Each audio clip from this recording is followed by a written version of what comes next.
Assalamualaikum warahmatullahi wabarakatuh. Kami dari kelompok 11 akan menyampaikan materi mengenai manuskrip Mushaf Al-Quran di Indonesia yang di sini disusun oleh saya sendiri Muhammad Ulin Nuha dan Putri Mila Budiana. Mushaf Al-Quran adalah naskah yang paling banyak disalin. Penelitian mushaf kuno lebih banyak pada aspek iluminasinya. Di Nusantara, penyalinan mushaf dimulai sejak akhir abad ke-13, yaitu ketika Pasai resmi menjadi kerajaan Islam, seperti yang tertulis dalam buku Rihlah Ibnu Battulah. Ketika melakukan perjalanan ke Aceh sekitar tahun 1345 Masehi, ia menuturkan bahwa Sultan Aceh sering mengikuti acara pembacaan Al-Quran di masjid. Kendati demikian, mushaf tertua di Asia Tenggara yang ditemukan adalah mushaf dari Johor, Malaysia yang bertahun 1606 Masehi. Di Indonesia sendiri, mushaf tertua ditemukan di Singaraja, Bali yang ditulis oleh Abdul As-Sufi Al-Din. Selesai ditulis pada hari Kamis 21 Muharram 1035 atau 23 Oktober 1625. Pemilik mushaf tersebut adalah Muhammad Zain Usman.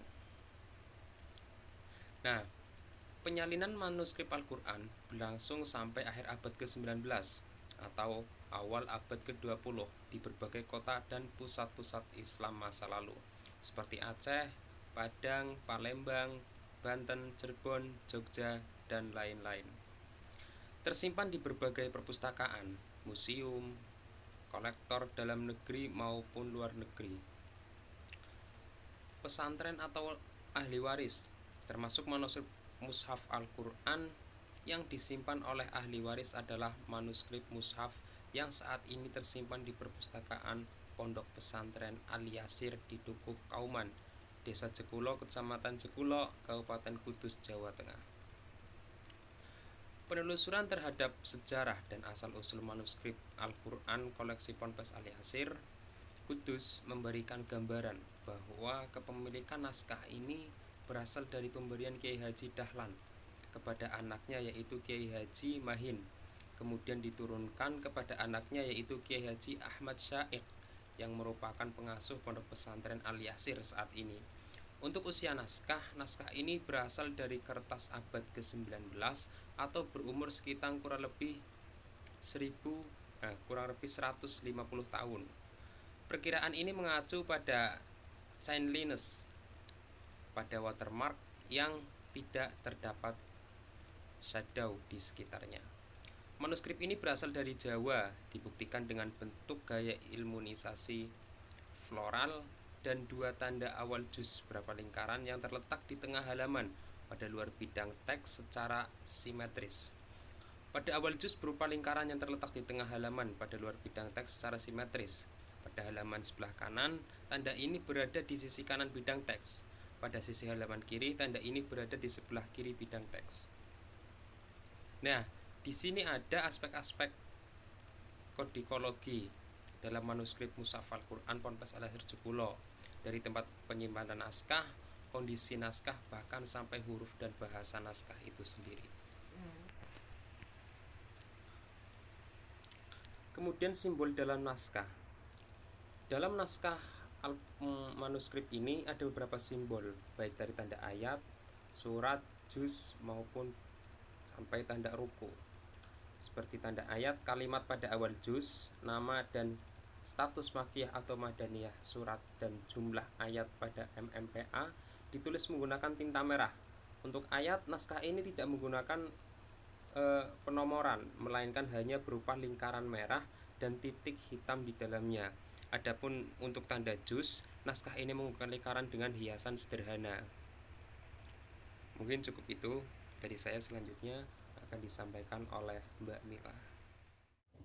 Baik, saya akan menjelaskan mengenai al-wasm pada manuskrip Al-Quran di Ponpes Al-Yasir. Di sini menggunakan rasem yang merujuk pada dua tokoh utama, yaitu Al-Dani dan Abu Dawud, yang biasa kita sebut dengan Syaikhaini fi al-Rasm. Nah, penulis di sini itu menggunakan kaidah yang dirumuskan oleh Al-Suyuti. Adapun rasem yang pertama itu ada hadfu alif atau pembuangan alif. Yang pertama itu ada hadfu alif pada ya al-nida, membuang alif pada ya nida. Terus kemudian ada hadfu alif pada beberapa kata seperti ulaika, ashabi. Kemudian yang ketiga itu ada hadfu alif setelah lam atau di antara dua lam seperti salama, salama pada surat Al-Waqiah. Kemudian yang selanjutnya itu ada hadfu alif pada nama yang lebih dari 3 huruf. Kemudian yang selanjutnya itu ada hadfu ya. Adapun yang pertama itu ada hadfu ya pada isim manqus yang ditanwin dalam keadaan rofa atau jar. Dan yang kedua itu ada hadfu ya pada kata yang diidofahkan pada ya ketika menjadi munada. Terus yang ketiga itu ada hadfu ya jika bertemu dengan yang sejenisnya. Terus yang keempat ada hadfu ya pada ya mutakalim yang menjadi objek.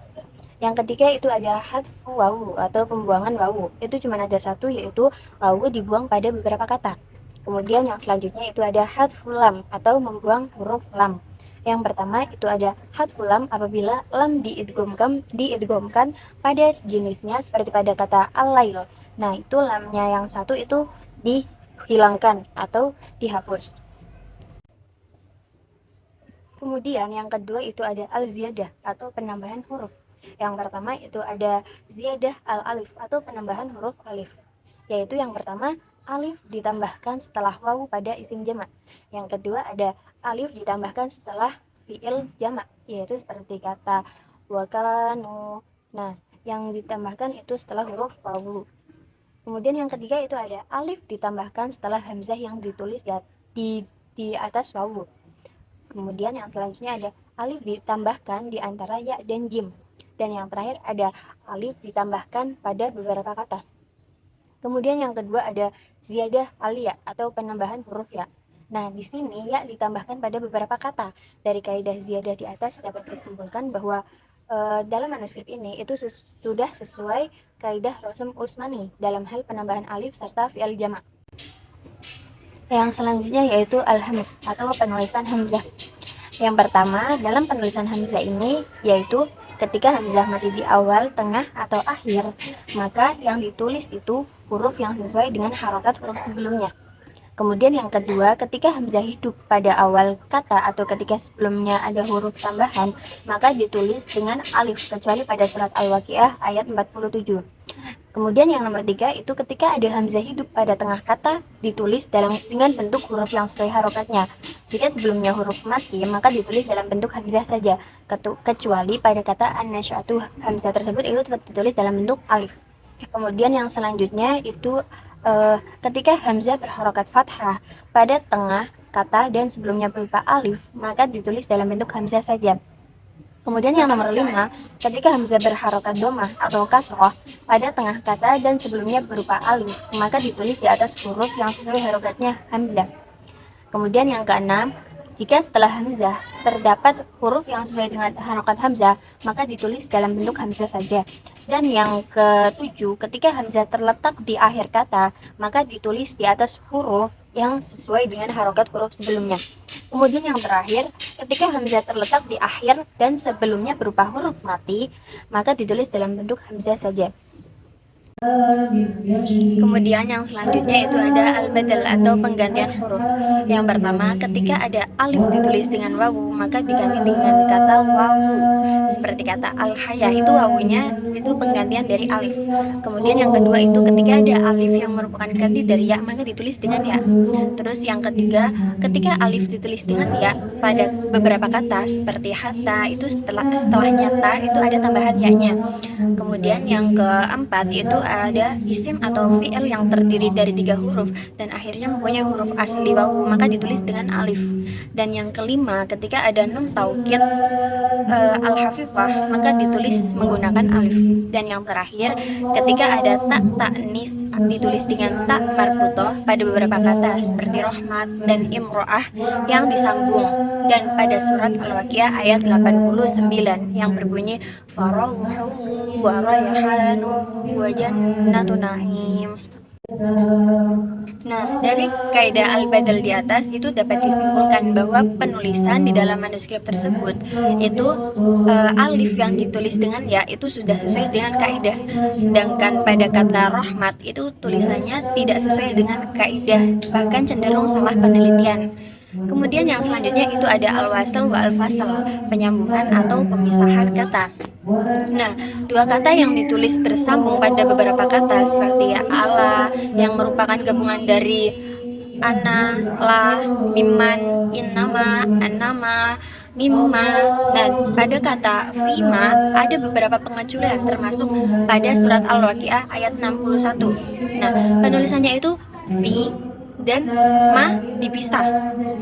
Dari kaidah al-fasl dan al-wasl di atas itu sudah sesuai dengan kaidah. Kemudian yang selanjutnya itu ada ma fi qira'atani wa qudiba ala ihdahuma, atau maksud dari kaidah ini itu adalah kalimat yang mempunyai dua qiraah atau bacaan, tetapi hanya ditulis dengan salah satunya. Pada ayat 75 surat Al-Waqiah itu ada dua model bacaan, yaitu mawqu'un dan mawaqi'u. Nah, sekian dari penjelasan kami, kurang lebihnya mohon maaf. Wassalamualaikum warahmatullahi wabarakatuh.